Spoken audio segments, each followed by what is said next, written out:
जय श्रीमन्नारायण श्रीशैलेत्यादि प्रणतोऽस्मि नित्यं श्रीरामचन्द्राष्टकं श्रीशिव उवाच सुग्रीवमित्रं परमं पवित्रं सीताकलात्रं नवमेघगात्रं कारुण्यपात्रं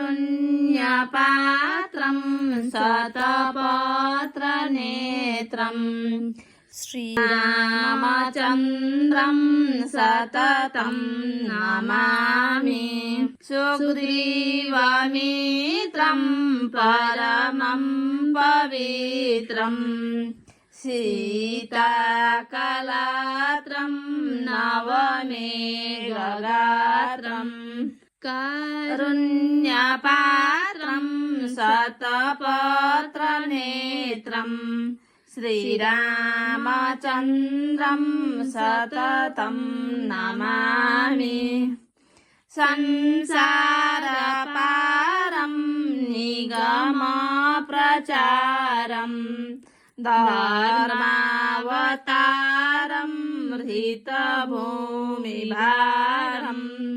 सदा विकारं सुखसिन्धुसारं श्रीरामचन्द्रं सततं नमामि। लक्ष्मीनिवासं जगतां निवासं लङ्काविनाशं भुवनप्रकाशं भूदेववासं शरदिन्दुहासं श्रीरामचन्द्रं सततं नमामि। मन्दारमालं वचनेरसालं गुणैर्विशालं ऋतसप्ततालं क्रव्यादकालं सुरलोकपालं श्रीरामचन्द्रं सततं नमामि। वेदान्तगानं सकलैः समानं हतारिमानं त्रिदशप्रधानं गजेन्द्रयानं विगतावसानं श्रीरामचन्द्रं सततं नमामि। श्यामाभिरामं नयनाभिरामं गुणाभिरामं वचनाभिरामं विश्वप्रणामं कृतभक्तकामं श्रीरामचन्द्रं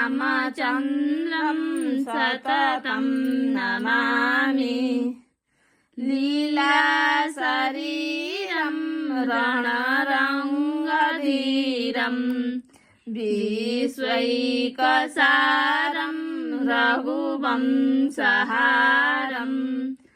गम्भीरनादं चित्तसर्ववादं श्रीरामचन्द्रं